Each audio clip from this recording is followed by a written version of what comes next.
So day to day, we would come in. We had to come in before 9:15, and if we were late, we were required to call the teacher and let them know that we are late and tell them why. At first, my head teacher was so frustrated with me because I didn't want to call and tell her that I'd be late. But like, imagine you're in a foreign country and you have to make a phone call in a foreign language. It was always nerve-wracking because I used to have to be like, hello, this is, like, I had to say my class number, and I had to tell them my name and my head teacher, and then they would give the phone to my head teacher, and then my teacher would fuss at me for being late. And I did learn eventually to start to call in. Like, at one point I would just wake up in the morning and just call the teacher and be like, oh, I'm gonna be late.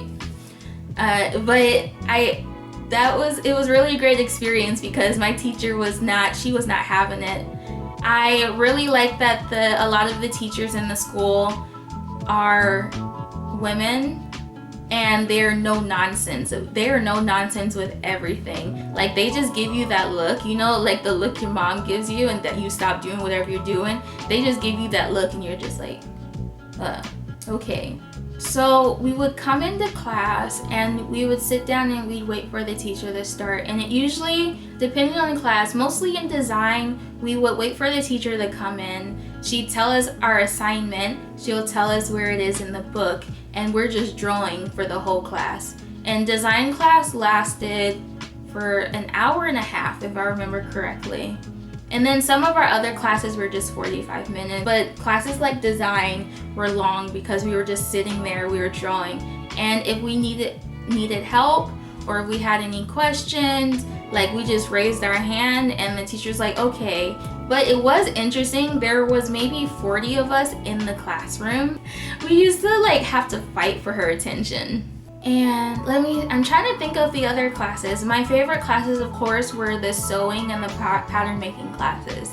And with sewing and pattern making, we went down to the basement because the lower classmen sewing rooms were in the basement. Maybe I have a picture. And we would just be there all day. Usually our sewing and pattern making classes were just down there all day. And I loved every second of it because there was one room that was the sewing machines, and there was another room that was just the sergers, or in Japan they're called lock machines, but I learned that in the States they're called sergers. So if no one knows, I talked about this. I actually talked about this with one of the teachers of the fashion school I'm currently going to, and I let her know that I don't know the names for anything in English because I did learn fashion in Japan, and that was my first time really getting into fashion. So I learned everything in Japanese, and now I'm trying to learn it in English. And so if you like hear me say, oh, in Japanese it's called this, but I learned that, like, if you ever hear me saying stuff like that, it's because like I really didn't know. And pretty much we would have an item or a garment to make, and the step-by-step instructions were like all on the walls, and you'd have to like get up and look at whatever step you were on. You could look at it up close. They were drawn out. It wasn't like there weren't pictures. Like, the teachers took time to draw out each individual steps and explanations. And if you didn't understand, for example, certain words or certain things that there were certain words that I didn't understand, or there were certain things that where I was like, huh? And I could just go up to the teacher and be like, oh, I don't understand this. And the teacher would be like, oh, okay, here, give me your garment. Or she'd either have us bring the garment, or she'd come to our machine and show us how to do whatever we needed to do. And so this is something I made. I have a few things. I didn't want to get rid of them. This is one of the things that I really didn't like about the school that I went to, was we were making clothing, but it was all standard size. And I noticed that for me being plus size and for what I wanted to do in Japan, it wasn't quite like the school didn't quite mesh with what I needed, because Everything was in a basic size, and basic size in Japan is too small for me. So this is a yoke shirt. Oh my goodness, we are dusty. Everything I made was black because I like black. So I'm so proud of this. I don't know if you can see, but I made a pocket. I watched the teacher do a tutorial and I was like, I'm not messing this up because pockets are hard.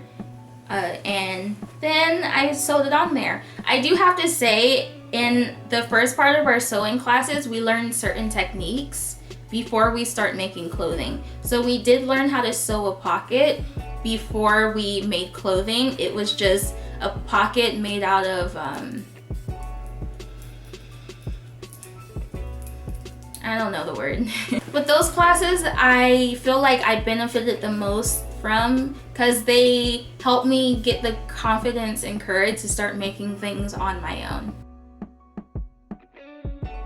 So our final project was referred to as Mew, and it was, we did it from October of 2019 to February of 2020.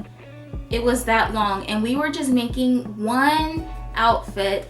And this is where a lot of my issues with miscommunication and not liking to work in group projects, it hit me all at once. So with our final project, the assignment was to make a work uniform out of another country's flag. And personally, I feel, I don't know, I want to know what other people feel about doing stuff like that, because personally I'm like a person's, like a lot of people in a lot of countries, they care about their flag and it has a lot of meaning to them, and I don't feel like it's appropriate to put like flags on an article of clothing.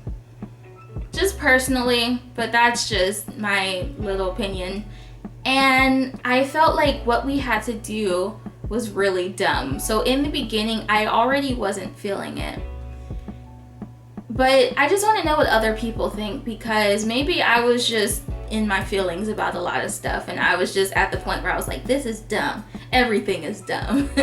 So our teachers chose a group for us to be in, and we had to choose what country flag we wanted and what job uniform we wanted to make. And when I say we very loosely. When I gave my opinion, my group would often disregard it, or they'd be like, oh, maybe she doesn't understand what we're saying, which was the dumbest thing. It was frustrating. Like, I don't know if they thought I was dumb or I couldn't speak Japanese just because I didn't speak to them, or what it was, but I would give them my opinion and I'd be like, no, I don't think we should do this, or let's try something else. And they would be like, oh, well, number one, well, the majority of the group chose to do it, so whatever. Or they'd be like, here, maybe let me put it into the translation app for you to understand. And I would say, I understand Japanese just fine. What you're doing is dumb. I have to admit, when it comes to work, like getting paid to do something, I work really well in groups. But when it comes to an art project where we're supposed to each put a piece of ourselves into it, I feel like if no one listens to me, I just start not talking. I just start not participating, and that's really bad. And I'm not saying it has to be my way or the highway, but at least just listen to me. Just acknowledge that I said something. Don't ignore me or disregard what I say. Don't make me feel dumb. Just tell me. Just be like, okay, maybe not, but how about this? Or let's bounce ideas off of each other. But I was the only foreigner in the group, and I often felt like no one listened to me. So originally, the first uniform that they chose was a maid.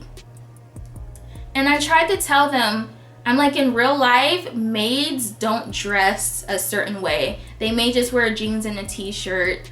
They don't wear like the little maid outfit that's really popular here in Japan. And so I don't think that using a maid outfit was a good work uniform. And at first, they were like, maybe she doesn't understand what we were saying. And I was like, I know what you're saying.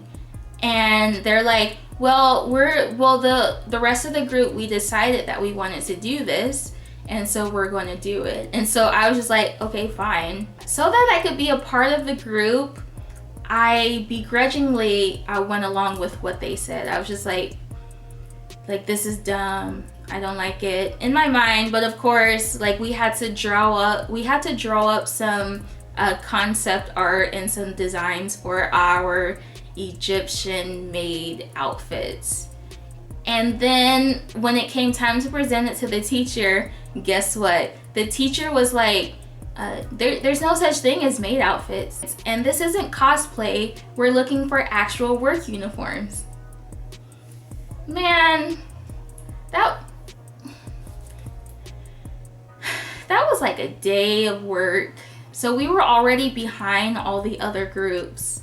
And of course, I understand like the majority of the group had spoken. There wasn't really much I could do about it. But it was almost like, I told y'all. So we went back to the drawing board and we came up with a wadaiko. Wadaiko uniform. So wadaiko is, maybe I'll insert a picture. Wadaiko usually play the taiko drums, the really large drums where you hit it, it makes a cool noise, and they're really buff and ripped. Okay, that's not the point. But pretty much we started to make wadaiko uniforms, and the teacher was like, oh, this is a really good idea, a really cool idea. And from that point on, we had to keep drawing designs. We had to draw designs for each individual member of the group, and the teacher chose which one she liked. Which still, I get it, it's fashion school, the teacher is the boss, but sometimes in my mind, I was like, oh, this would look really great on me for my body type. And the teacher would be like, nah, I don't like it. I was like, okay, fine, cool. So at the end of drawing up the different designs and the different concepts, the teacher randomly chose 5. One for each member of the group. No, it was 6. It's 3 boys and 3 girls, I believe so. So once the teacher chose randomly 5 outfits, we all chose for each other who should have what outfit. So the boys chose for the girls and the girls chose for the boys. To be honest, for my final, I would have loved to be able to choose and make an outfit for myself. And once the outfits were chosen, it went from being a group project to almost sort of an individual project. And yes, we still had to be in groups. We had to communicate with our group. But from that point on, it was your job you were in charge of your outfit, pretty much. With the pattern making stage, I learned so much, and there was so much stress. It was stressful because all the other classmates, they were allowed to have base patterns. So with a base pattern, like your sloper, it makes it a lot easier to make clothing. It's something made specifically to a certain size that you can base all clothing off of. And they had small, medium, large for Japanese sizes, but I'm like a 2X in Japan, and they did not have my size. And so I talked to the teacher, and at first my teacher was like, I don't know how to help you with this. So all the other students have an easier access to the stuff they need, but I don't.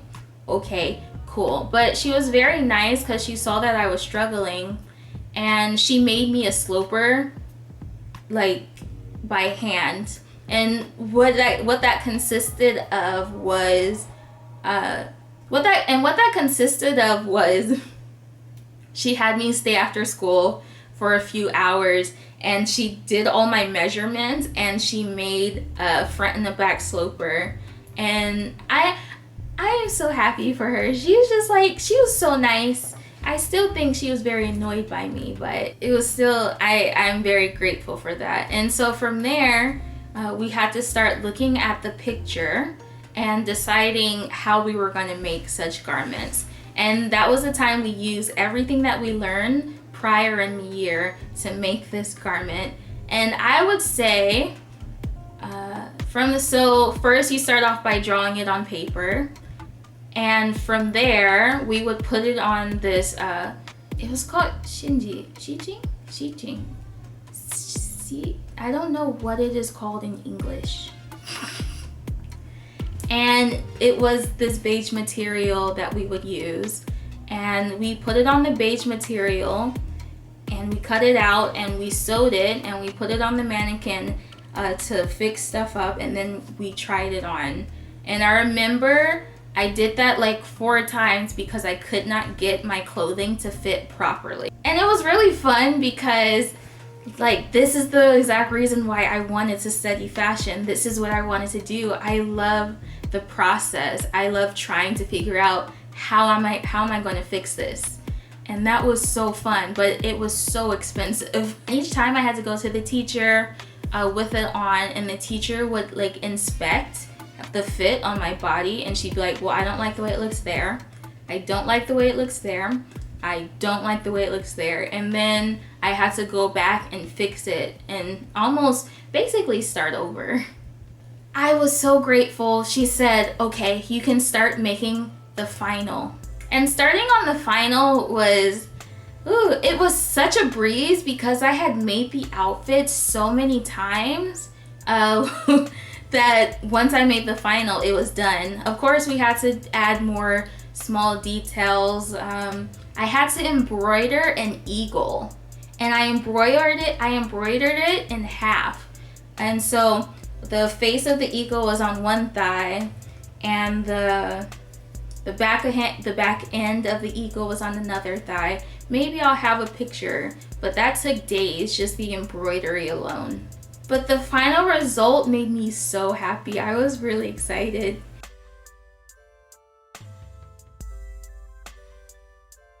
And even though I had a lot of problems with my group, for example, they didn't communicate with me in advance. They would often decide to have a meeting and then tell me last minute, causing me to have to take off of work because if I didn't go to the meeting, it counted against me as far as absence goes. And mind you, it was usually after school, so I don't understand why it counted as an absence, but it did. It counted as an absence, so I would have to take a few hours off of work to go to the meeting and all that, even with all like everything that happened. And also my group would buy stuff for us to wear, or they would buy stuff to add to our outfits and wouldn't ask me or wouldn't talk to me about it. And that was really difficult because I was trying to let them know my parents don't pay for me. Like, they don't pay my bills, they don't do that, they don't do this. So I need to make sure that I save money. And so you can't keep adding stuff to the outfits. And I also had foreign friends that were having the same problems where like our classmates had somewhat unlimited resources and money, and they felt like everyone else should too. I don't understand it. And so by the end of everything, I owed my classmates like $150 because they kept getting stuff and they would be like, oh, well, just pay us back. And I'm like, okay, I don't want to. Like, I don't even want this stuff. Don't make me pay. But at the end, that final result was nice. And then came our modeling show, which we had a little skit. Unfortunately, I didn't have a video. I thought my friend took a video, but she didn't. So we did a little thing on stage where we each took our time. We walked down the runway and we showed off each individual part. And all of that work, what was that? October, November, December, January, February. 5 months of work was over in 3 minutes. So pretty much I realized that with all the stress and everything that was going on and all the negativity, that this is what I want to do no matter what. And it doesn't matter where I am, what school I go to. This is what I'm going to do for the rest of my life. And I went to culinary school and had almost the same stresses. and I decided I didn't want to do that. So I thought in comparison that all the negativity that happened still inspired me to keep going. It felt like this was what it feels like this is what I'm supposed to do with my life. And there'll probably more things that I'll talk about in the year, because it was a year and it's hard to contain a year's worth of experience in like 30 minutes or even an hour. So I will break up these videos into pieces, and I hope you enjoyed watching. Please, if you have any questions or comments or concerns, just let me know. Thank you so much for watching. Bye.